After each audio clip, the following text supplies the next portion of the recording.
자, 지금부터 정말 엄청난 천년에 걸친 이야기 속으로 한번 들어가 보려고 합니다. 이야기의 시작은요, 교황의 권력이 그야말로 하늘을 찌르던 바로 그 순간입니다. 교황이 직접 내가 바로 황제다! 이렇게 선언하는 정말 대담한 장면이죠. 그런데 말이죠, 이 엄청난 자신감이 불과 3년 만에 정말 충격적인 굴욕을 겪으면서 와르르 무너져 내리고 맙니다. 아니, 어떻게 그럴 수가 있었을까요? 교회가 가졌던 이 천년의 권력이 대체 어떻게 흔들리기 시작했을까요? 이 거대한 몰락을 제대로 이해하려면요, 그 이전에 있었던 정말 믿기 힘든 부흥의 과정을 먼저 살펴봐야 합니다. 자, 그래서 첫 번째 파트입니다. 기독교가 처음에는 유대교라는 모태에서 나왔잖아요. 어떻게 거기서 벗어나서 자기만의 정체성을 만들어 갔는지 그 과정을 한번 들여다보겠습니다. 이 세포도주와 낡은 부대라는 비유가 진짜 중요한데요. 이게 우리 이야기 전체를 꿰뚫는 핵심 주제거든요. 아주 혁명적인 신앙, 그러니까 이 세포도주와 이걸 담아내야 하는 틀, 즉 가죽 부대 사이의 팽팽한 긴장감. 모든 건 바로 여기서부터 시작됩니다. 정말 아이러니하죠. 스테반이라는 한 사람의 죽음이 전혀 의도하지 않게 교회가 전 세계로 뻗어나가는 폭발적인 성장의 기폭제가 되어버린 겁니다.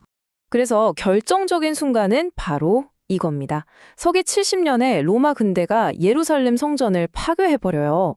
물리적으로 중심이 사라지니까 유대교라는 낡은 가죽 부대가 완전히 찢어져 버린 거죠. 이제 기독교는 좋든 싫든 홀로 서기를 해야만 하는 상황에 놓인 겁니다. 자, 이제 모태에서 독립했으니 뭘 해야 할까요? 자기만의 정체성, 그러니까 자신들만의 새로운 가죽 부대를 만들어야만 했습니다. 그런데 이제 마주한 문제는요, 바깥의 적이 아니었어요. 바로 내부에서 터져나온 거대한 질문. 예수는 도대체 누구인가? 이 정체성에 대한 논쟁이 교회를 안에서부터 갈라놓을 뻔했습니다. 이 핵심적인 논쟁을 두고 두 개의 거대한 학파가 맞붙었습니다. 한쪽은 그리스도의 신성을, 다른 쪽은 인성을 강조했죠. 말하자면 하늘에서부터 시작해서 땅을 보느냐, 아니면 땅의 역사적 인물에서 시작해서 하늘을 보느냐, 이 싸움이 수백 년간 정말 치열하게 계속됐습니다. 이 내부 분열을 어떻게든 막고 하나의 통일된 목소리를 내기 위해서 교회사에서 정말 중요한 회의들이 연달아 소집됩니다. 그리고 마침내 이 탈케돈 신조가 탄생합니다. 이게 바로 앞으로 1500년 동안 교회를 하나로 단단하게 묶어준 지적인 가죽 부대가 된 거죠. 신성과 인성, 이 둘을 모두 품은 하나의 정체성. 완전한 신이자 완전한 인간이라는 정의가 공식적으로 확립된 순간입니다. 자, 이제 이 가죽 부대는요, 단순히 신앙 공동체만을 담는 그릇이 아니게 됩니다. 무너져 내리는 문명 전체를 떠받쳐야 할 만큼 거대하고 튼튼해져야만 했죠. 시대적 배경이 완전히 암흑기입니다. 서로마 제국은 무너졌고 도시는 전염병과 굶주림, 전쟁으로 완전히 폐허가 됐어요. 그야말로 모든 것이 무너져 내린 거대한 권력의 공백 상태였죠. 바로 이 아비규환의 한가운데로 그레고리라는 한 수도사가 정말 마지못해 지도자로 떠밀려 나옵니다.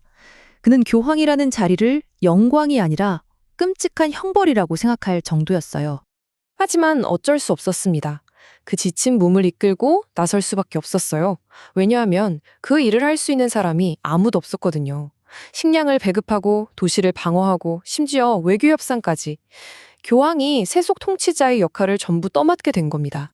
이렇게 그레고리는요, 교회를 완전히 새로운 조직으로 탈바꿈시킵니다. 무너진 로마 문명의 남은 조각들을 끌어모아서 지켜내는 단단한 질서의 그릇으로 말이죠. 새로운 시대의 가죽 부대를 다시 빚어낸 겁니다.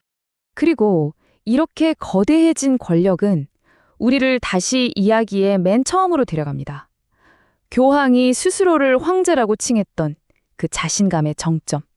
그리고 동시에 그 막강했던 권력의 종말이 시작되던 바로 그 순간으로요. 1300년쯤 됐을 때 교황청은 스스로가 세상의 꼭대기에 있다고 믿었어요. 하지만 그들 모르게 저 아래에서는 왕을 중심으로 한 강력한 국바라는 새로운 힘이 무섭게 솟아오르고 있었습니다. 이 새로운 현실은 결국 피할 수 없는 충돌을 낳습니다. 겉보기엔 복잡해 보이지만 본질은 아주 간단한 문제였어요. 바로 돈과 권력을 누가 가질 것이냐의 문제였죠. 결국 일이 터지고 맙니다. 스스로 황제라 불렀던 바로 그 교황이 프랑스 왕이 보낸 요원들에게 폭행을 당하고 감금되는, 정말 당시로서는 상상도 할 수 없는 일이 벌어진 거죠. 물론 구출되긴 했지만 그 충격과 모멸감을 이기지 못하고 한 달 만에 세상을 떠나고 맙니다.